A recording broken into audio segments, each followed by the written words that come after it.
네, 오늘은 요한 2서 1장 1절 2절 말씀을 공부하겠는데요. 우리 같이 한 목소리로 한번 읽겠습니다. 시작. 장로인 나는 택하심을 받은 부녀와 그의 자녀들에게 편지하노니 내가 참으로 사랑하는 자요 나뿐 아니라 진리를 아는 모든 자도 그리하는 것은 우리 안에 거하여 영원히 우리와 함께할 진리로 말미암음이로다.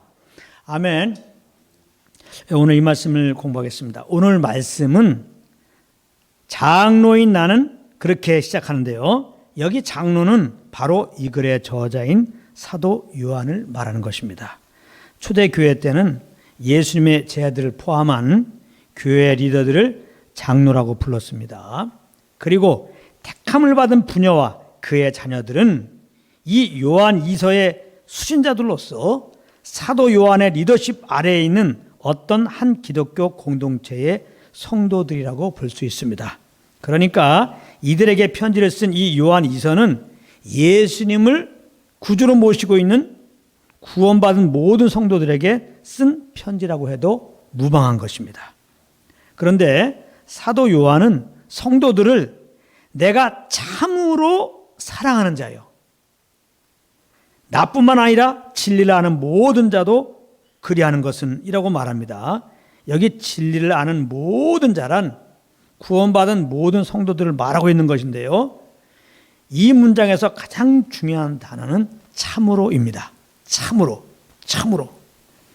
요한이 성도들을 사랑하는데 그냥 사랑하는 것이 아니라 참으로 사랑한다는 것입니다. 참으로. 이 말은 성도들을 사랑하는데 요한이 인간적으로 사랑한다는 것이 아니라 그리스도께서 자기에게 베푸신 그 사랑으로 사랑한다는 그런 의미인 것입니다. 2절이 이 말을 뒷받침해 주고 있는 것인데요. 2절을 제가 한번 읽겠습니다. 우리 안에 거하여 영원히 우리와 함께할 진리로 말미암음이로다.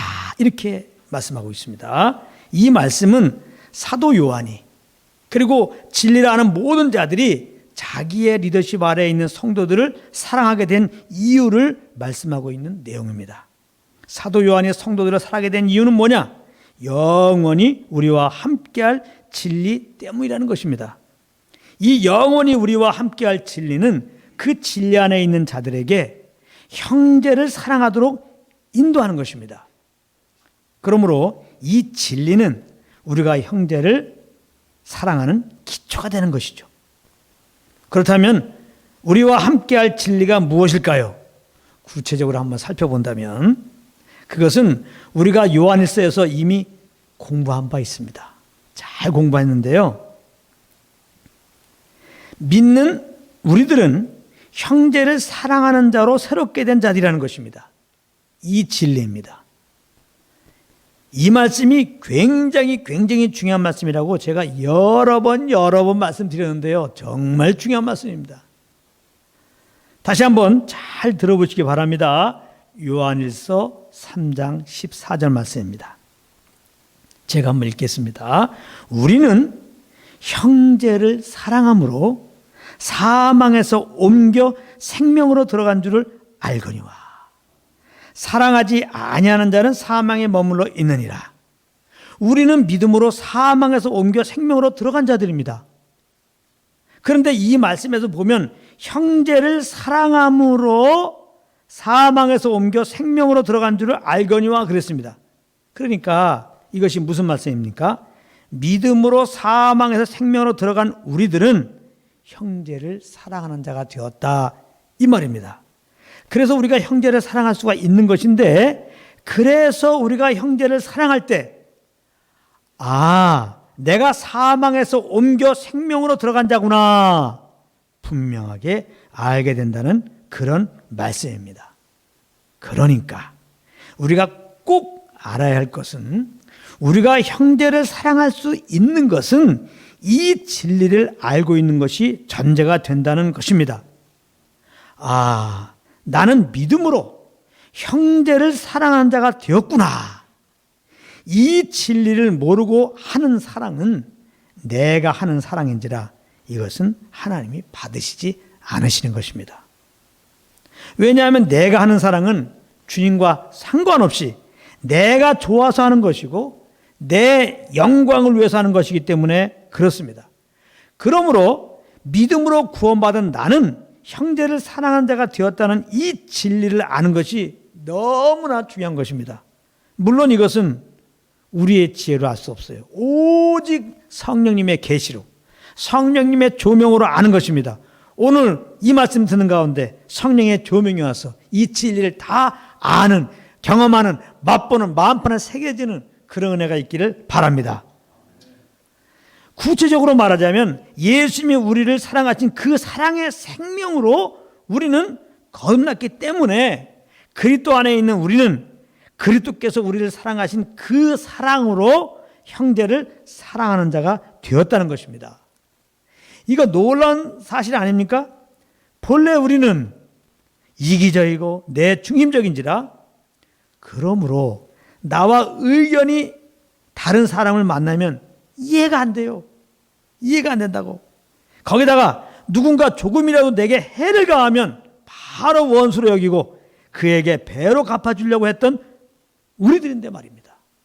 예수 믿었더니 주님이 우리를 사랑한 그 생명을 컴다게 해서 주님과 같이 우리가 형제를 사랑할 수 있게 하셨으니 이거 놀라운 거 아닙니까?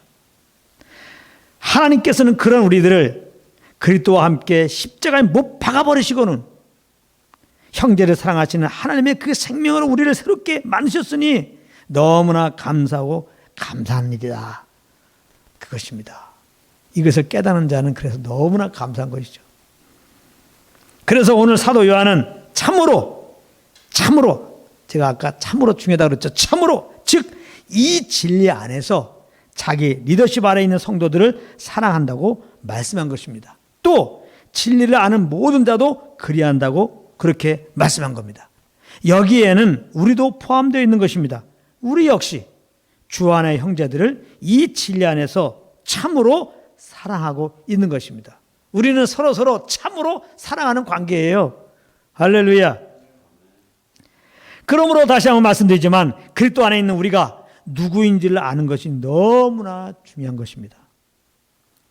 왜냐하면 이것을 알면 주님의 사랑으로 형제를 사랑하게 되지만 모르고 있으면 형제를 사랑하는 자임에도 불구하고 여전히 내가 살아나서 형제를 미워하며 살 수밖에 없게 되기 때문에 그런 것입니다. 그래서 우리는 늘 성령의 음성에 귀를 기울여야 하는 거예요. 왜냐하면 성령님은 우리에게 이 진리를 깨닫게 하시고 이 진리 안의 삶으로 인도해 주기 때문에 그렇습니다. 성령님은 항상 우리에게 이런 말씀하세요. 너는 형제를 사랑하는 그리스도의 생명으로 새롭게 된 자야. 이게 성령의 음성입니다. 걔가 그렇게 기가 막힌 행동을 했어. 이번에 본때 보여줘야 돼. 이번에 안 꺾으면 절대 걔는 변화될 수 없어. 이번에 본때를 안 보여주면 넌 계속 밟혀. 맞서. 성령의 음성이 아닙니다.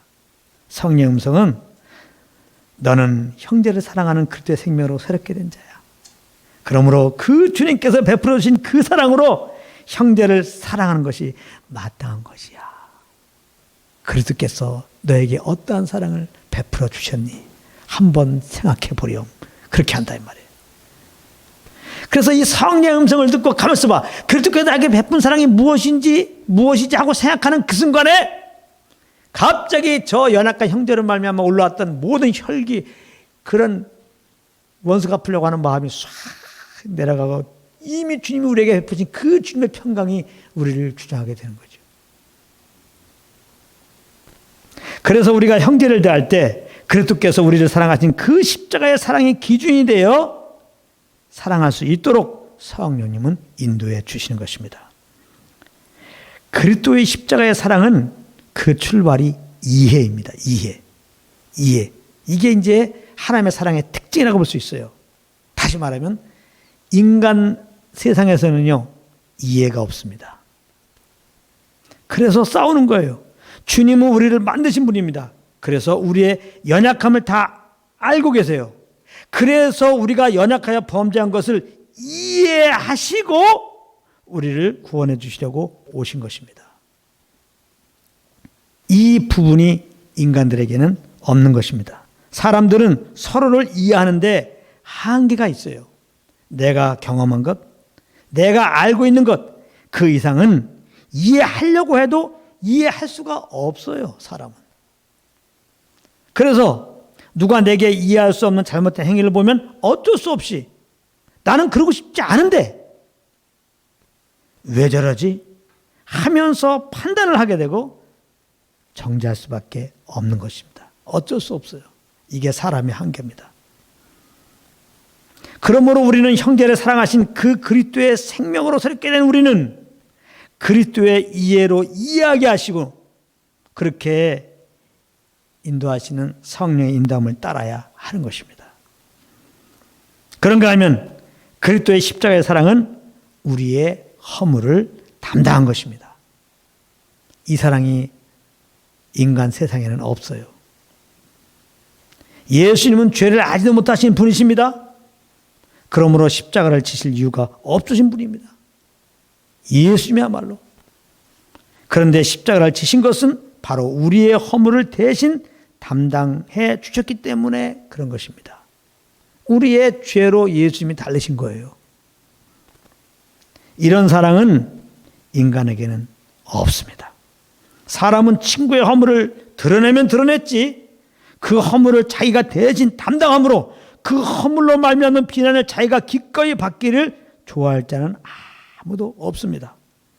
그러므로 우리는 형제를 사랑하는 그리스도의 생명으로 새롭게 된 우리는 이 진리를 아는 우리는 죄를 알지도 못하신 예수님이 우리의 허물을 대신 담당하심으로 지게 되신 그 예수님의 십자가의 희생으로 희생하는 삶으로 인도하시는 성령님의 인도하심을 따라야 되는 것입니다. 그런데 2절에 보면 이 진리가 우리 안에 거하여 영원히 우리와 함께할 진리라고 말씀하고 있는데요. 이것의 첫째 의미는 문자 그대로 우리 안에 거하고 있는 이 진리는 영원히 우리와 함께한다는 것이죠. 그러므로 두 번째 의미는 우리 안에 거하고 있는 이 진리는 우리 서로가 주님의 사랑으로 사랑하는 관계로 영원히 유지되도록 하는 진리라는 그런 의미입니다. 이거 정말 우리들의 꿈이 이루어졌다는 말씀이에요. 참 그렇게 느껴져요. 이 말씀 묵상하는데 이게 무슨 말이냐? 사람들은 누구와 사이좋은 관계가 되면 그 관계가 영원히 변함없이 지속되기를 바라는 꿈이 생겨요. 그렇죠. 우리 영원히 함께 이렇게 살고 싶다. 영원히 이렇게 지내고 싶다. 우리 어릴 적에 그런 친구 있잖아요. 우리 서로 사랑하는 이 우정 변치 말고 영원히 우리 비가 오나 눈이 오나 바람이 부나 어떤 일이 있어도 서로 신뢰하면서 서로 사랑하면서 그렇게 하나가 되어서 그렇게 살자. 그래서 약속도 하고 그랬잖아요. 그런데 살다 보면 어떻습니까? 이런저런 일로 어떤 경우는 별것도 아닌 일로 그 좋은 관계가 깨지고 결과적으로 그 좋은 관계가 지속되지 못하는 경우가 있습니다. 대부분이 그렇습니다. 그런데 오늘 말씀은 주 안에서의 형제들은 이 관계가 영원할 수 있다는 겁니다. 이 진리 안에서. 우리가 연약하기 때문에 물론 이런저런 일로 잠시 다툴 수도 있고 때로는 헤어질 수도 있습니다. 여기서 잘 들으세요.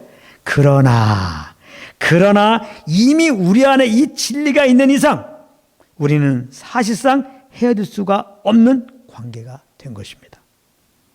우리는 형제를 사랑하는 그리스도의 생명으로 새롭게 된 자들이고 그 생명 안에서 우리는 서로 사랑하고 있는 자들이기 때문에 그렇습니다. 그러므로 항상 성령으로 말미암아 이 진리를 잊지 말고 그러므로 성령의 인도함을 따라서 우리 서로 사귐을 갖기 원합니다.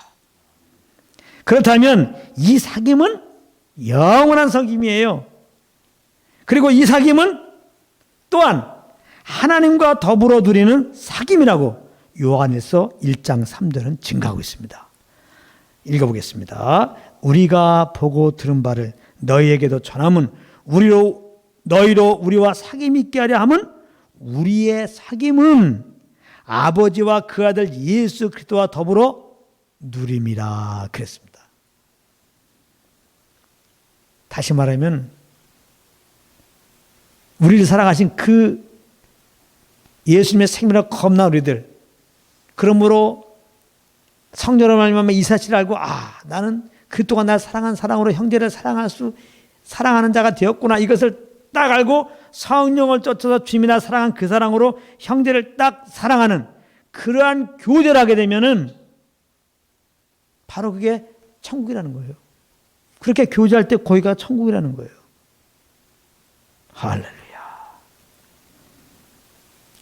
그러므로 이런 은혜가 우리의 공동체 가운데 항상 있기를 예수 그리스도의 이름으로 축복합니다. 아멘.